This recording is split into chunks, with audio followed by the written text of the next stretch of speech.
So as we all know, LGBT has become a hot topic all over the country. So some of the countries even legalize it.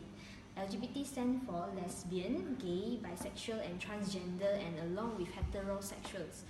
They are terms used to describe people's sexual orientation or gender identity. LGBT people of all ages in all regions of the world suffer from violation of their human rights. They are physically attacked, kidnapped, raped, and murdered. In more than a third of the world's country, people may be arrested and jailed for engaging in private, consensual, same-sex relationship. How about in Malaysia? LGBT person in Malaysia face legal challenge not experienced by non-LGBT residents.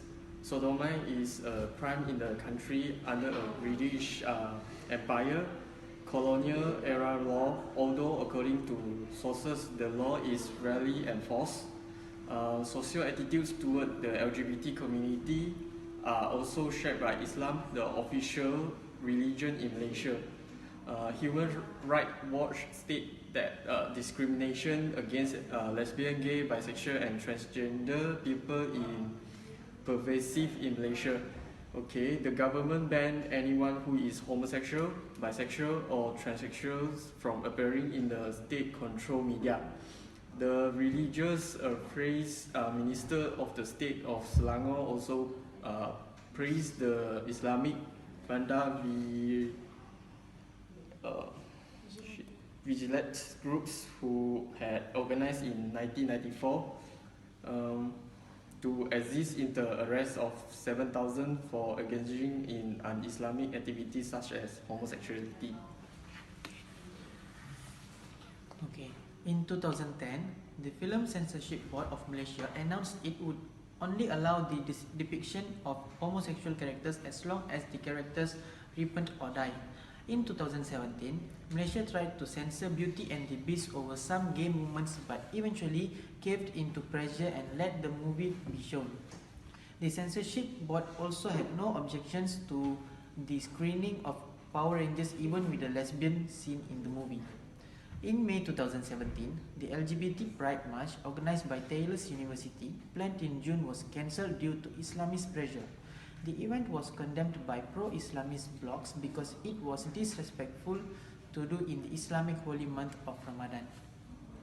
In 2018, two women were convicted of attempting to have lesbian sex in a car parked in a public area and were fined 3,300 Malaysian ringgit and caned 6 times before an audience in a courtroom in Terengganu State. Prime Minister Mahathir Mohamad denounced this punishment, saying it did not reflect the justice or compassion of Islam. In May 2019, a gay bar in Kuala Lumpur was raided by police and religious enforcement officials, while a transgender woman was beaten up by a group of assailants in Seremban, near the capital Kuala Lumpur. Also, the minister in charge of Islamic affairs also came under fire from activists and other ruling party lawmakers after he ordered the removal of portraits of 2 LGBT activists from an art exhibition. And how about the citizens in Malaysia? Because I think that most of the Malaysians are Malay.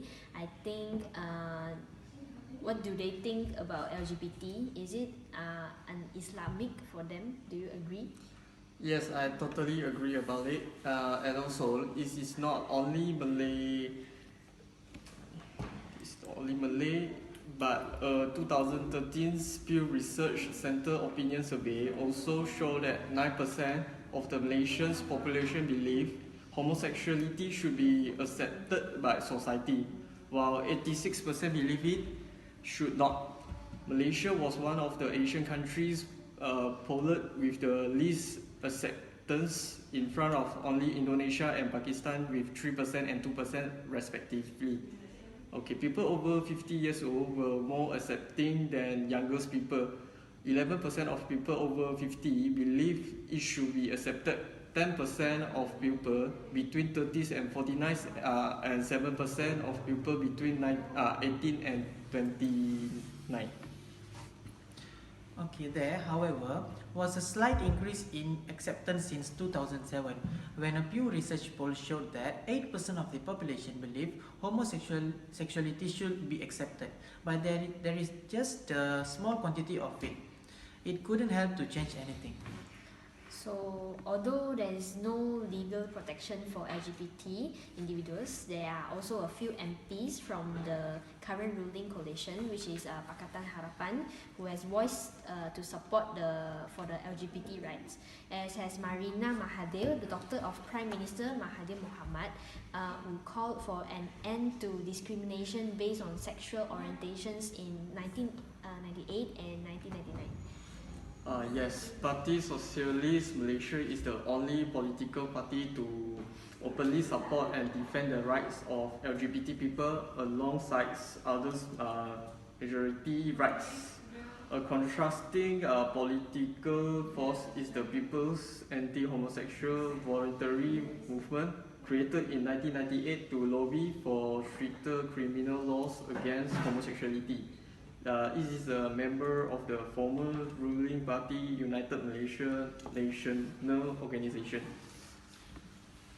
However, in March 2019, Minister of Tourism, Arts and Culture Muhammad Ketapi denied the existence of LGBT people in Malaysia, telling German reporters in the 2019 ITB Berlin Tourism Trade Fair, "I don't think we have anything like that in our country." However, he later posted a statement on Twitter saying that his statement referred to the non-existence of specific LGBT-focused tourism campaigns in the country. When a Women's Day march was held in Kuala Lumpur in the same month, it was condemned by government officials and the political parties of the United Malays National Organisation and Malaysian Islamic Party, as the march involved LGBT rights among its demands. Oh, okay. This reminds me, in April 2019, Malaysian authorities were accused of intimidating gay rights activist Newman Afifi by questioning him in the police station about a speech he made in United Nations Human Rights Council, which is UNHCR in Geneva in March 2019. The speech pointed out that Malaysia rejected the recommendation of coalition of 12 Malaysian LGBT organisations on gender identity and also sexual orientation. In May 2019, George Colony warned Malaysia and Indonesia against legislating a law allowing them to impose the death penalty for homosexuality, as Brunei legislated.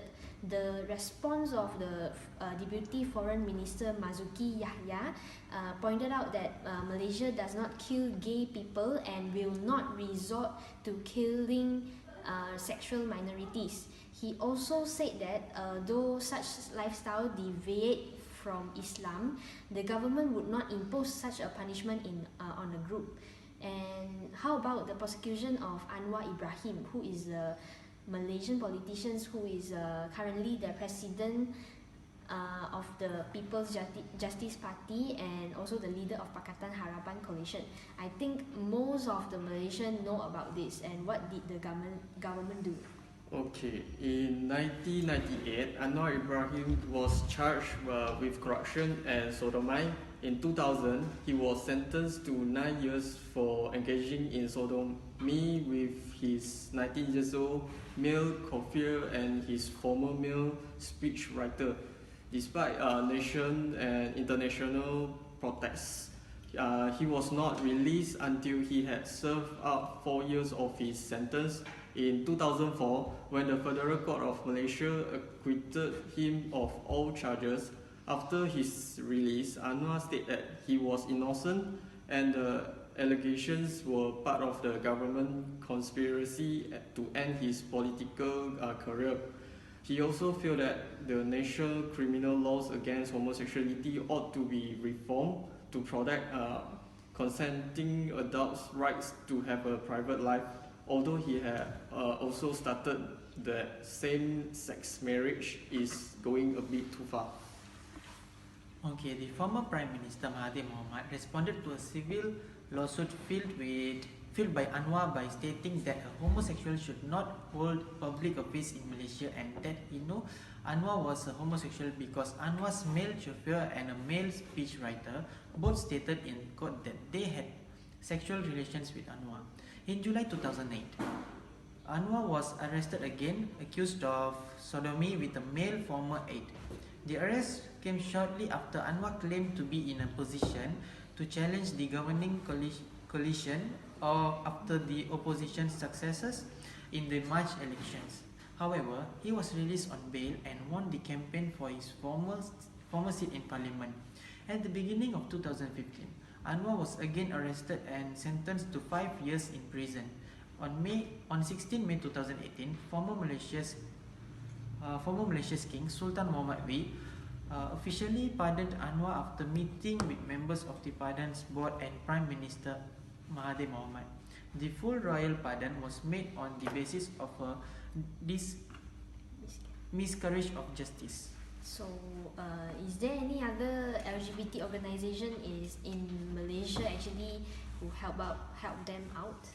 Okay, Malaysia does not have the national organizations committed to LGBT rights. Instead, loosens coalitions of non-government organizations, artists and individuals organize the annual Sexuality Rights Festival, Sexuality Merdeka.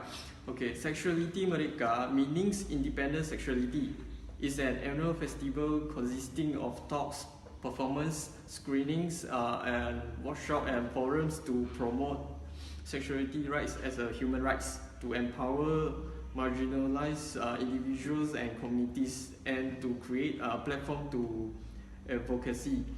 Okay, besides organizing the programs of this annual festival, members of these coalitions are also involved in letter writing campaign, organize regular film screenings and discussion, academic advocacy and trainings of trainers. However, the government has attempted to prevent this event from happening since 2011. And I think the group involved in Sexuality Merdeka have also on their own advocate for the rights of LGBT within the framework of human rights advocacy. These include established human rights organizations such as Human Rights Committee of the Malaysia Bar, Swaram, PT Foundation, KRIYSS, Women Candidacy Initiative, Persatuan Kesedaran Community Selangor, which is Empower, Purple Lab, Matahari Books, and also Annex Gallery. Okay, several other groups such as Sisters in Islam, Women's Aid Organization, and Amnesty International also have dealt with sexual orientation issues within their public health advocacy. The focus on AIDS HIV education has allowed for more public discussion of sexual orientation, gender identity, and human rights. PT Foundation, originally called Pink Triangle, focuses on providing HIV AIDS education, prevention, care and support programs, sexually awareness and empowerment programs for vulnerable communities in Malaysia. The communities include MSM, men who have sex with men, transgender, sex workers, drug users, and people living with HIV. They are joined by other organizations such as LPG for gay men and Outdo for lesbians, which organize regular activities for their target communities. So I think it's not only about the human rights anymore, it is also something about our health, which is HIV disproportionately impact segment of LGBTQ community. According to the US Centers for Disease Control and Prevention, which is CDC, there are 1.2 million people living with HIV in the United States, and approximately 40,000 people were diagnosed with HIV in 2015 alone, while the annual number of new diagnosed fell by 19% between 2005 and 2014. Progress has been uneven. So, for example, gay and bisexual men made up an estimated 2% of the US population in 2013, but 55% of all PLWH in the United States. If if current diagnosis rates continue, 1 in 6 gay and bisexual men will be diagnosed with HIV in their lifetime. For Latino and black men who have sex with men, the rates are in 1 in 4 and 1 in 2 respectively. Okay, furthermore, transgender people have also been hit especially hard by the epidemic, despite comprising a similarly small percentage of the US populations. While better data is needed to understand the full impact of HIV on the transgender community, one international analysis found that transgender women in certain communities have 49 times the odds of living with HIV than the general populations. Although HIV prevalence among transgender men is relatively low, 0 until 3%, according to the CDC, some data suggest transgender men may still yet be at elevated risk for HIV acquisition. Since the first official case of AIDS appeared in the nation in 1985, the government has been under more pressure to promote education and prevention campaigns, as some experts have suggested that the number of Malaysians infected with HIV could go as high as 300,000 by the year 2015. In 2006, the government launched a new comprehensive public campaign that includes therapy and needle exchange programs for drug addicts and free medications provided at government clinics. However, in 2007, Malaysia's Ministry of Health was banned from advocating the use of condoms and to prevent the spread of the disease, due to a concern that such a campaign would be equated with a governmental endorsement of sexual conduct outside of a legal marriage. So in conclusion, we should not support LGBT not only because of the Islamic law in Malaysia and also our health. So although it is our right, nothing comes against to compete the law.